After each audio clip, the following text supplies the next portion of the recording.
पिछले वीडियो में आप अंक गणित की आधारभूत प्रमेय से परिचित हो चुके हैं। अब हम इसके आगे इसके उपयोग के बारे में पढ़ेंगे। इससे पहले आपको HCF हाईएस्ट कॉमन फैक्टर यानी महत्तम समापवर्तक के बारे में बताता हूँ। महत्तम का मतलब होता है सबसे बड़ा, समान मतलब एक जैसा, अपवर्तक मतलब होता है गुणनखंड। अपवर्तक को ही गुणनखंड यानी फैक्टर्स कहते हैं। गुणनखंड का मतलब क्या होता है कि दी गई संख्या जिन जिन संख्याओं से पूर्ण विभाजित हो जाए। जैसे 12 के अपवर्तक निकालना है। अपवर्तक का मतलब गुणनखंड, जिसको आप पिछले क्लास में पढ़ चुके हैं।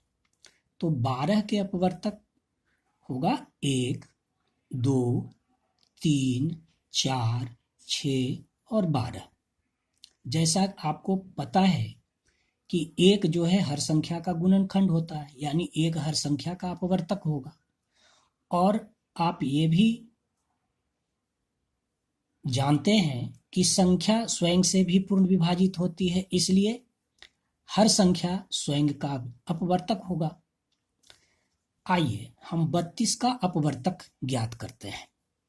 देखिए 32 है, इकाई का अंक 2 है, इसलिए इसे 2 से भाग दे दिया तो 16 दूनी 32, 16 आ गया। अब इकाई का अंक 6 है, इसलिए 2 से फिर भाग दे दिया, 8 दूनी 16, 8 में फिर 2 से भाग दिया, 4 दूनी 8, 4 आ गया। 4 में 2 से भाग दिया, 2 दूनी 4, 2 में 2 से भाग दिया 1। यानी 32 के सारे अपवर्तक कौन कौन सा होगा? एक तो हर संख्या का होता है, एक लिखना ही है मुझे। और देखिए इसमें 1, 2, 3, 4, 5, 6 बार 2 आया, लेकिन हमको एक ही बार 2 लिखना है। अपवर्तक का मतलब है 2 से ये पूर्ण विभाजित हो जाएगा 32, इसलिए 2 लिखेंगे। ये सारे नहीं लिखना, केवल 2 लिख दिया। उसके बाद 4, उसके बाद 8, फिर 16 और 32। यानी 32 के अपवर्तक हो गए 1, 2, 4, 8, 16 और 32। यहाँ पर आपको स्मरण रखना है कि किसी भी संख्या का जो अपवर्तकों की संख्या होगी, किसी भी संख्या के अपवर्तकों की संख्या सीमित होती है। उसको आप बता सकते हैं कि इस संख्या का इतना अपवर्तक होगा। जैसे 32 के अपवर्तक की संख्या कितना हो गया? 1, 2, 3, 4, 5, 6। इसके 6 अपवर्तक हो गए। 32 के कितने अपवर्तक हो गए? 6 अपवर्तक हो गए। और अपवर्तक दी गई संख्या के बराबर या उससे छोटा हो। तो जो अपवर्तक हैं, जैसे इनके सारे अपवर्तक क्या हैं? 32 है, और 32 से छोटा है 16, क्या है? छोटा है 32 से। फिर 8 है, फिर 4 है, 2 है, 1 है, ये सब 32 या इससे छोटा आ गया। मैंने दी गई संख्या के बराबर हो गया और उससे सब सारी संख्या से छोटी होगी, ये जो अपवर्तक होंगे। अब 26 और 91 का मस ज्ञात करते हैं। 26 है, इकाई का अंक 6 है, 2 से भाग दिया 13, 13 में 13 से भाग दिया 1। 91 7 से भाग लगेगा तो 63 91, 13 से भाग दिया 1। यानी 26 का अपवर्तक आ गया 1, 2, 13 और 26। और 91 का अपवर्तक आया 1, 7, 13 और 91। अब हमको मौसम लिखना है, महत्तम समावर्तक। महत्तम माने सबसे बड़ा। तो सबसे बड़ा देखिए इसमें 26 है, इसमें 91 है। फिर क्या कह रहा है? एक जैसा होना चाहिए, एक जैसा नहीं है, इसलिए ये इसका अपवर्तक समान अपवर्तक नहीं होगा। अब आइए ये 13 है और इसमें भी 13 है, और छोटा नहीं देखना है हमको, बड़ा 13 मिल गया, दोनों में एक जैसा है, इसलिए 26 और 91 का मसा 13 हो गया। और अगली संख्या लेते हैं 10 और 21। 10 का अपवर्तक निकालते हैं, 2 से भाग दिया, 5 दूनी 10, 5 एकम 5। 21 है, 3 से भाग दिया 7, 7 में 7 से भाग दिया 1। 10 का अपवर्तक आ गया 1, 2, 5, 10। और 21 का अपवर्तक आ गया 1, 3, 7, 21। अब देखना क्या, मौसम में क्या देखना था कि सबसे बड़ा। तो सबसे बड़ा यहाँ 10 है और इसमें 21 है, एक जैसा है नहीं है तो इसे छोड़ देंगे। इसमें 5 है, इसमें 7 है, एक जैसा नहीं है, इसे छोड़ देंगे। इसमें 2 है, इसमें 3 है, एक जैसा नहीं है, छोड़ देंगे। इसमें 1 है, इसमें 1 जैसा है, तो ये समान है, इसलिए 10 और 21 का मौसा 1 होगा। इसी ढंग से 15 और 30 का मौसा ज्ञात कीजिए। तो 15 है, 3 से भाग दिया, 3 पचे 15, 5, 5 से 5 में भाग दिया 1, 30 में 2 से भाग दिया 15, 3 से भाग दिया 5, 5 में 5 से भाग दिया 1। 15 का सारे अपवर्तक लिख देंगे 1, 3, 5, 15। 30 का अपवर्तक लिख देंगे 1, 2, 3, 5, 15 और 30। फिर क्या करेंगे, सबसे बड़ी संख्या देखेंगे, इसमें 30 है, इसमें तो है ही नहीं संख्या, इसलिए इसे छोड़ देंगे।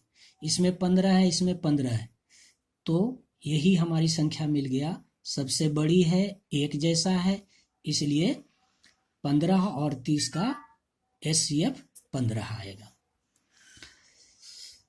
इसे ठीक ढंग से स्मरण रखिए कि मौसा का मतलब यानी HCF हाईएस्ट कॉमन फैक्टर का मतलब है कि वह बड़ी से बड़ी संख्या जो दी गई 2 संख्या या 2 से अधिक संख्या को पूर्ण रूप से विभाजित कर दे।